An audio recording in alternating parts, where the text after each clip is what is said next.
Hey guys, another short field trip here. I'm at the Grays Lake National Wildlife Refuge, and it's up here, up Tin Cup Canyon, just poking up out of Star Valley. And again, I'm just over the border in Idaho, but this is a national wildlife refuge. I've actually passed by here, I don't know how many times, and never turned off to come see what it is, and I always assumed there was a lake up here. But what it is this big valley, which I've always thought was just stunningly beautiful. Again, coming up Tin Cup Canyon or Tin Cup Road from Star Valley, from Freedom, Wyoming. Freedom's that town I pointed out on some field trips. It sits just down that canyon, and Main Street right down the middle on the east side, that's Wyoming, and on the west side of Main Street is Idaho, and it's a tiny little town. All the little businesses that used to be there have long ago just become houses or garages or whatever. It's just an old quiet little town. But Freedom Firearms Company is actually there.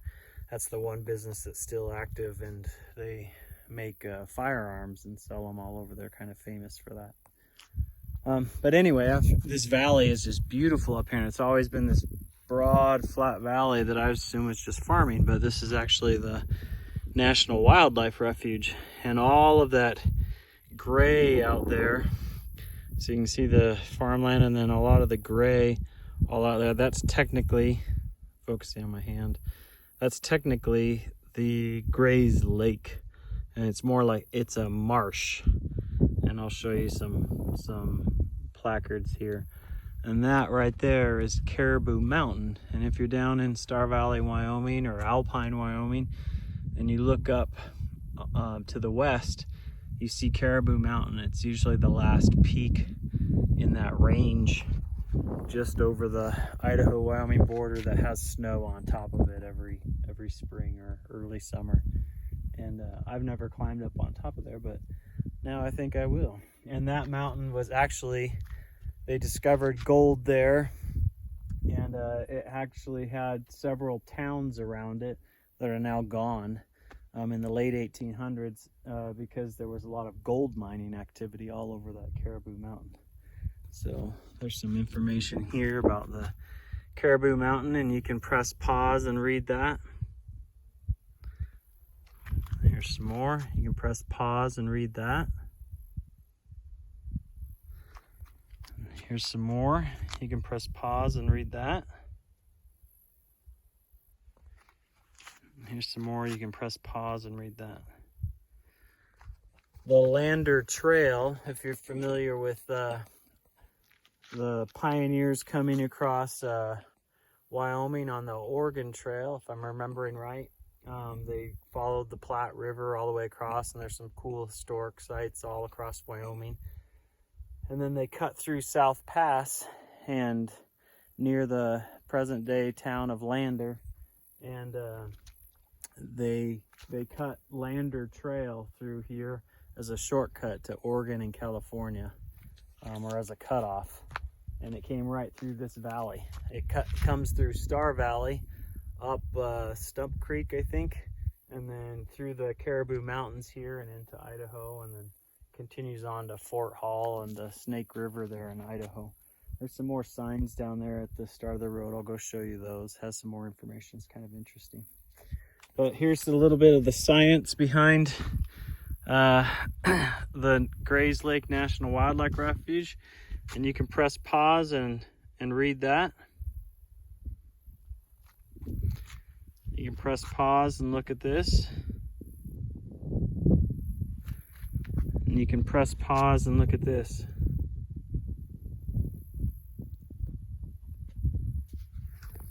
Just 1 second or 10 seconds after I read listen for their shrill rolling calls, the sandhill cranes.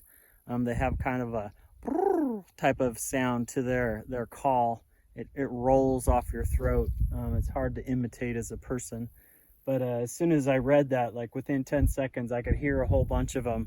Something got them riled up, and you could hear their calls out there echoing up from the marshes, because it's such a quiet, peaceful valley. It's pretty cool. This is the road coming from Star Valley to Soda Springs, Idaho, and then Pocatello, Idaho.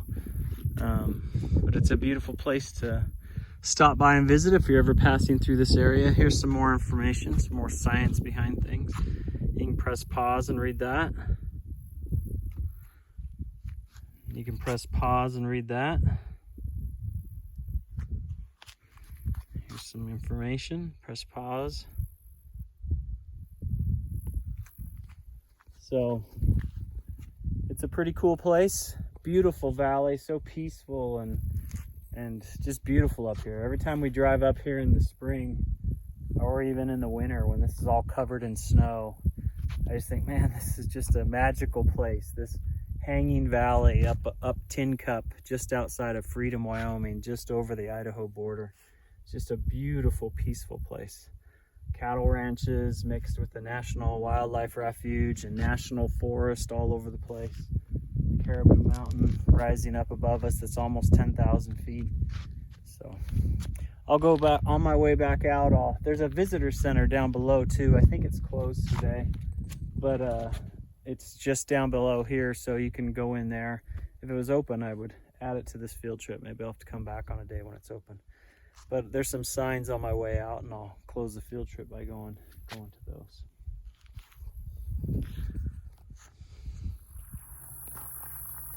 Hey guys, so I came back down the road here. The marshes are all out that way. Looks like they just spread out for miles. But there's a cool history of Caribou Mountain here that sits just above Alpine and Freedom, Wyoming.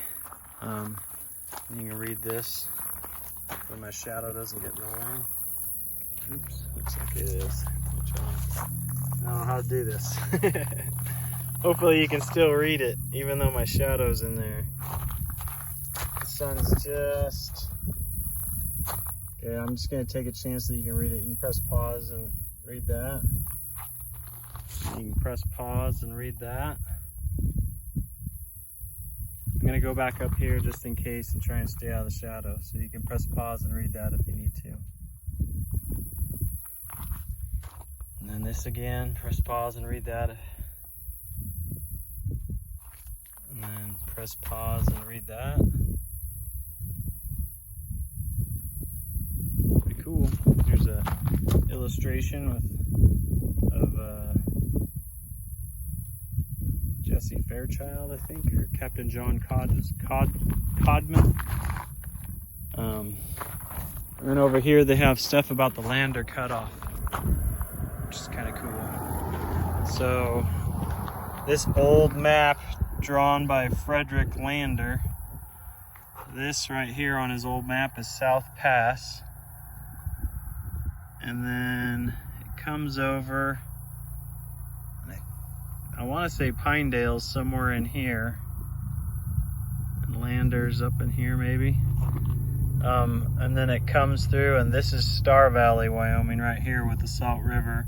Then it cuts through the mountains up out of Star Valley, and then it crosses into Idaho, and we're right here. And then it went on through Idaho to the Snake River. And so anyway, that's his 1857 map. It says on here he rode 3,000 miles on horseback, and I think he documented his trails that he went with these dotted lines all over this map through the mountains, all over western Wyoming and eastern Idaho, looking for a cutoff. And then you can read some of the history of that. Here you can press pause and read that. Press pause and read that. Press pause and read that. This is kind of skinny, so we're gonna have to do it. Press pause and read that. Press pause and read that. And press pause and read that. There's the title of his map from 1857-58. Would have been a cool adventure, huh? If I grew my hair long and grew a beard, maybe I'd look a little bit like him. Here's an old illustration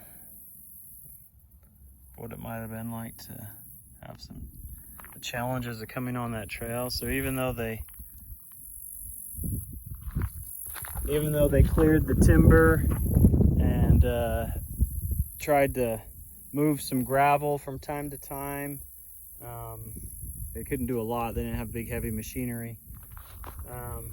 Maybe even try and throw some timber across creeks and stuff. They didn't really have bridges, and in the spring when it's all muddy and soupy and the ground's soft, before it has a chance to dry out, it'd be really hard to get through. Creeks were probably constantly washing out whatever trail was made, so it was a pretty broken and choppy route, but at least they could get wagons through, but it wasn't easy. So it would have been hard to pass through this country with all the wild animals, no stores around, no cell phones, hoping your wagon makes it through, hoping you don't run out of food and all that. Man, what a pretty place to pass through before all the roads and houses. And even now it's beautiful. So hope you enjoyed the field trip. I'm gonna come back when the visitor center open and maybe make a second one probably for here and just explore the visitor center a little bit at the Grays Lake National Wildlife Refuge. It looks like a small visitor center, so I don't know if it's all that fancy, but maybe there's more to see.